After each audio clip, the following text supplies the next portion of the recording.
अगर प्रभु की हुजूरी आपकी लाइफ में नहीं है, आप ओपन हो अटैक के लिए, शर्मिंदगी के लिए, गिरने के लिए, किसी भी चीज के लिए। शैतान आपके रास्ते ओपन है अगर प्रभु की हुजूरी आपकी लाइफ में नहीं है तो। वही बाप सुरक्षा कर पाता है जो बच्चा उसके कहने पे हो। जो बच्चे कहने से बाहर होते हैं, बाप निकलवा देता अखबार में, मेरा फलाने फलाने के साथ कोई लेना देना नहीं। हाँ, कोई लेन देन करे तो खुद जिम्मेवार है, क्योंकि ये मेरे कहने से बाहर है। आमीन।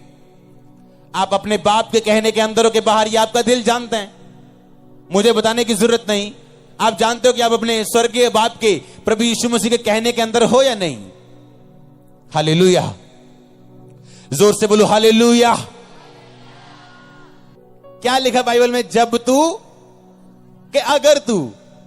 इसका मतलब अगर मैं उपवास वाला क्रिश्चियन नहीं हूं तो मैं रियल क्रिश्चियन नहीं हूं। शैतान को शुगर देनी पड़े, किडनी रोग देना पड़े, वो देगा, कहीं आप उपवास ना रख लो। कुछ भी करेगा वो, कमजोरी देनी पड़े, कुछ देना पड़े, वो आपको देगा ताकि आप रोजा ना रखो। और जिस दिन आपने कहा कोई प्रॉब्लम नहीं, अगर मुझे ये दिक्कत है, मैं दिन रात का उपवास नहीं रख सकती, क्या 5 बजे तक नहीं रख सकती? क्या 2 बजे तक नहीं रख सकती? क्या 12 बजे तक नहीं रख सकती? शुरू तो करो, बंधन टूट जाएंगे। शुरू करो। उसने ये नहीं कहा इफ यू फास्ट, उसने कहा जब तू। ये नहीं कहा अगर तू, उसने कहा जब तू। तो जब तू मतलब ये कमांड है क्रिश्चियन बंदे के लिए, उसके लिए रोजे जरूरी हैं। मैं जी काम करदा बहुत ते मैं रोजा नहीं रख सकता। ताई काका जो तू काम करन जाना ते गवाचियां गावां वांगू वजदा फिरदा इधर उधर, तेनू पता नहीं लगता करना की है। क्यों नहीं पता लगता? क्यों? जिस तरह खा खा के शरीर मोटा हो जाता ना, चमड़ी ते टीका नहीं डॉक्टर ला पांदे, आत्मा मोटियां हो गई हैं, टीका नहीं ला पांदे दूत। वो चंगाई का टीका लेके आंदे, पर चमड़ी इन्नी मोटी है आत्मिक, ਉਹਦੇ ਵਿਚਾਰੇ ਟੀਕੇ ਵਿੰਗੇ ਹੋ ਜਾਂਦੇ ਉਹਨਾਂ ਦੇ। ਕੀ ਕਰਨ ਦੂਤ ਵੀ। हाँ, जब तू, अगर तू नहीं, जब तू। इसका मतलब फास्ट रखना हर बंदे के लिए जरूरी है और कमांड है ये स्वर्गीय। जब तू प्रार्थना करे तो अपनी कोठड़ी में जाओ और अपने पिता से गुप्त में प्रार्थना कर। जब तू उपवास करे, जब तू दान दे, उसने ये नहीं कहा अगर तू दान करे, कब मूड कर जाए तेरा, जब पैसे आ जाए। अगर तू फास्ट करे, कहता जब तू फास्ट करे, जब तू प्रेयर करे। इसका मतलब फास्टिंग, प्रेयर, ये आपकी लाइफ में मस्ट है, आपकी लाइफ में जरूरी है। कोई इसको एक्सक्यूज मी कह के बच नहीं सकता। आमीन। अगर तू उपवास करे नहीं, जब तू उपवास करे तो अपने चेहरे पे उदासी मत ला, खुश रहे, आनंदित रहे। यीशु मसीह के मुंह से निकलेगी एक वचन आपके लिए, आपकी बेहतरी के लिए, सांस फूका हुआ, जीवन पाया हुआ वचन अगर अंदर गया तो कुछ होने वाला है। आप डेड फील नहीं करोगे अपने बिजनेस में, अपनी जॉब में, अपने कैरियर में, अपनी स्पिरिचुअल लाइफ में, अपने घर में, अपनी मैरिड। आप डेड फील नहीं करोगे अगर वर्ड ऑफ गॉड, ये सांस पाया हुआ, अगर पवित्र आत्मा का फूका हुआ वचन आपके अंदर है तो। आमीन। हालेलुया। परमेश्वर ने कहा था तुम मन्ना खाओगे। आसमान से ना मन्ना गिरता था। आप ध्यान से सुनना, वो लिखा वो तेल के बने पुए के समान। आप मशरूम तो है नहीं था वो, आप ऐसा बोल सकते हो। आप एक बात जानते हो, वो नॉनवेज फूड नहीं था। कौन सा था? वेजिटेरियन। हाँ के ना? 40 साल इजराइलियों ने वो मन्ना खाया और आप बिलीव करो वो कभी बीमार नहीं हुए, कभी भी। उनके पैर नहीं फूले, बाइबल कहती। मन्ना खा के। मेडिकल साइंस के मुताबिक अगर आप सिर्फ मशरूम खाओ तो आप में और चीजों की कमी हो जाएगी, फाइबर की कमी हो जाएगी, चीजों की कमी हो जाएगी। लेकिन वो मन्ना खा के 40 साल कोई बीमार नहीं था, निर्बल नहीं था, सब मजबूत थे, एक भी निर्बल नहीं था। 20 लाख लोगों में एक भी बुजुर्ग ऐसा नहीं था जिसे उठा के लेके जाना पड़े। ये उसके वर्ड की ताकत है। आमीन। और आज भी अगर आपने परमेश्वर की बात को सुना तो उसमें ताकत है आपको उठाने की।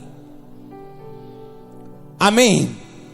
एक दिन प्रेयर लाइन में मैं प्रेयर कर रहा, अभी प्रेयर कर रहा, एक पेशेंट आया, उसके ऊपर लिखा था कैंसर। मैं प्रेयर करने लगा, मैंने कहा मैंने इसको देखा है, कहीं पे देखा है मैंने इसको।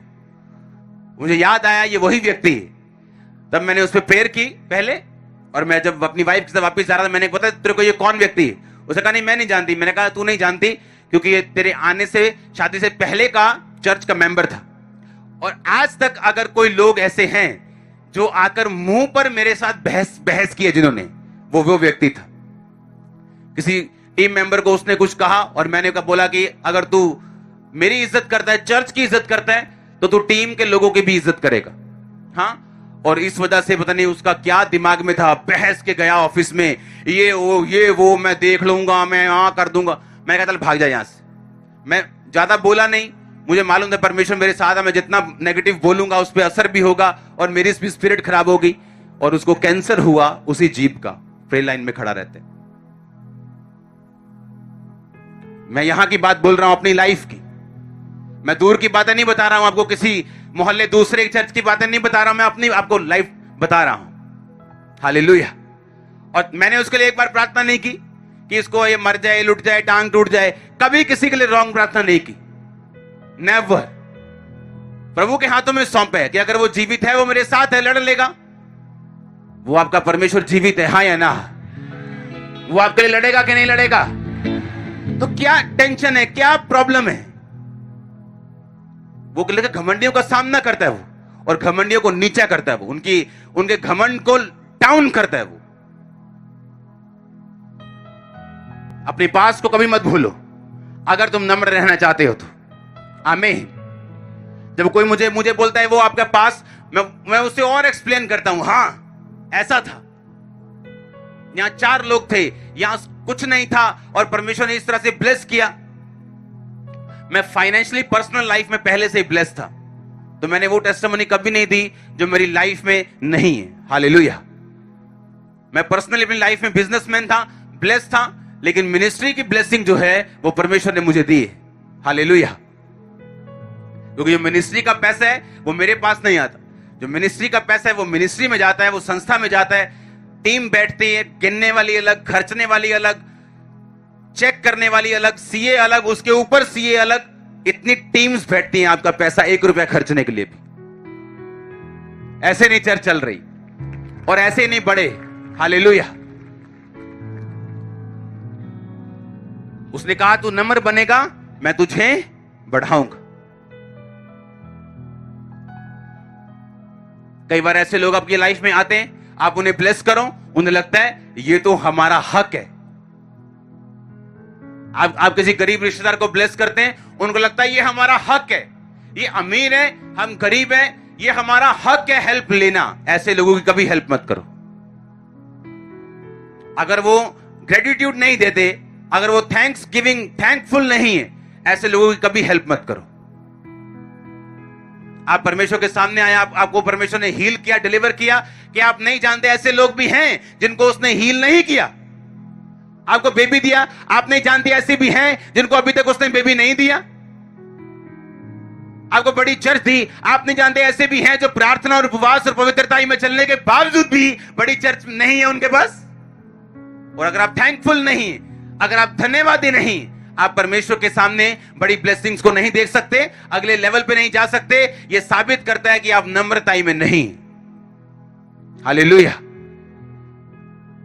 लोगों को लगता था कि उन्हें अगर गाड़ी ले दी, उन्हें अगर मकान ले दिया, लगता था कि हम इसके हकदार हैं, हमारा हक है, हम वर्दी हैं इस चीज के। और परमेश्वर ने फिर क्या किया, वो चीजें वापस लेनी शुरू की उन लोगों से, और उन्हें दिखाया कि तुम इसके हकदार नहीं थे, ये तुम्हारे ऊपर परमेश्वर का अनुग्रह था। हालेलुया। अगर क्रिश्चियनिटी में आप नम्र नहीं हुए तो आप क्रिश्चियन तो रहेंगे ही, स्वर्ग भी जाएंगे, पर याद रखो रास्ता मुड़ भी सकता है नरक की ओर, जिंदगी कठिन हो सकती है, कुछ भी लाइफ में हो सकता है अगर आप नम्रताई में नहीं है तो। घमंड एक बीमारी है। हालेलुया।